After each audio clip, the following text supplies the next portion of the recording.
morning everyone. So today we are going to learn about two knots. One is Girth Hitch, okay, and one more is Cow Hitch. For Girth Hitch, always remember that the cord should be like a slings, okay. For anchoring purpose we will use it. So it should always be connected with a fisherman knot. So for that it's very simple.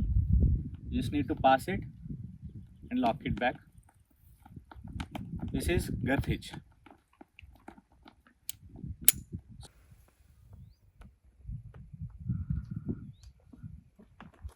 Okay, so now we are going to learn about Cow Hitch. Cow hitch is always, you need to remember that, for a bigger length ropes, and there is no, when the two ends should be very open, it should not be tied.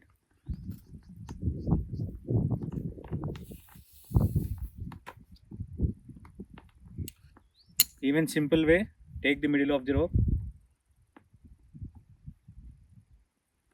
and pass through this carabiner.